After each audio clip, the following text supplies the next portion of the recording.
Kumusta kayo mga padreng? Welcome back to my channel, ang channel na kung saan pwede ka matutong mag-wiring, troubleshooting at marami pang iba. Kaya naman kung bago ka pa lang sa akin channel o napadaan ka lang, huwag nyo pong kalimutan na paki-like, paki-subscribe, pakihit na rin po yung notification bell para updated kayo sa mga videos na ilalabas ko.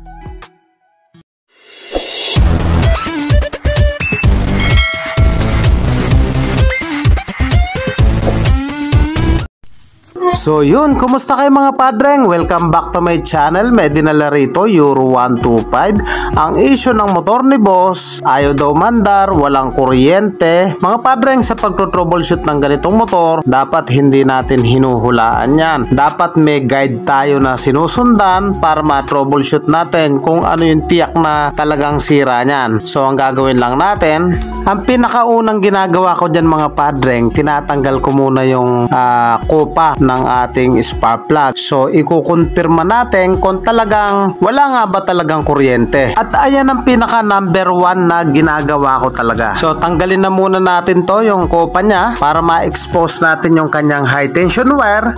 Tsaka natin patadyak boss. Boss, pakitadyak mo. Check natin kung may kuryente.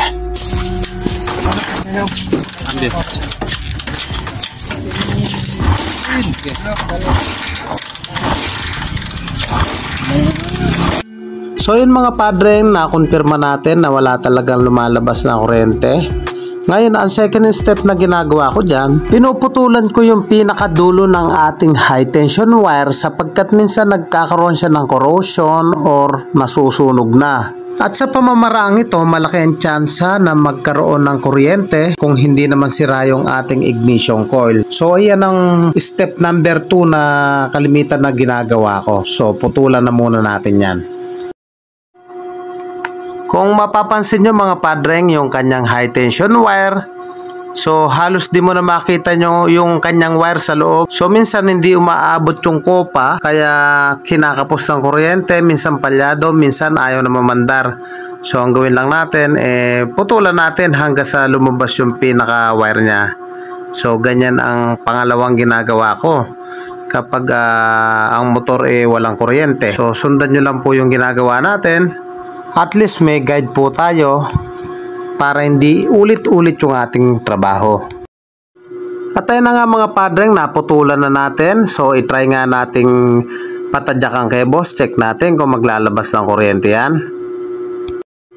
Boss, pakitadyakan mo. Check natin yung kuryente. Lakas. Ayan. So ayan o, lumalabas na yung kanyang kuryente. So focus natin. So ayan, sige.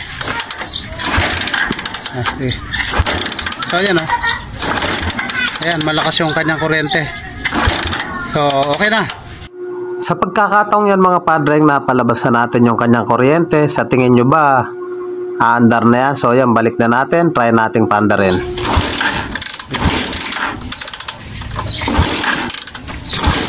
Check mo, nakasusi ba? So ayan, ayaw pa rin niyang umandar. So yung mga padreng, nakailan tadyak na pero ayaw pa rin umandar. So naglalabasan ng kuryente sa high tension wire. Sa tingin nyo, ano kayang sira niyan mga padreng? So ang gawin lang natin, tanggalin uli natin yung kanyang kopa. I-try nating irekta sa spark plug. So tanggalin na muna natin, i-try nating irekta. Dito sa pamamaraan na yan, malalaman natin kung may sira yung kanyang kopa. So ipwesto na muna natin. So ayusin na muna natin. Sige, pakitadyakan mo padreng. Okay. Mga padreng, nakaapat ng tadyak si boss. May kuryente naman yung high tension wire, pero ayaw pa rin umandar. So ang gagawin natin dyan, tanggalin na natin yung kanyang spark plug. So magpapalit tayo. So dahil nasiraan si boss dito sa parting bukid, manghihiram na muna tayo ng spark plug sa ibang motor. So wala tayong pyesa rito. Manghiram na muna tayo para pan-testing. So ito yung kanyang spark plug. Tingnan nyo yung itsura. Siguradong matagal na tong spark plug nya. So manghihiram na muna tayo ng spark plug sa ibang motor para may pan-testing tayo mga padreng. So kumuha muna tayo ng ibang spark plug. So yan, kumuha si boss ng bagong spark plug, bagong luma, galing lang sa ibang motor. So tingnan nyo po, kahit ganyan itsura nyan, so hindi naman palyado yung pinagkuhanan nyan. So yan yung ikakasa natin mga padreng, dahil nga ginagamit yung motor. Maganda pa yung andar sa spark plug na to. So mag-try na muna tayo. Check natin kung aandar na yan. So ikasa na natin yan.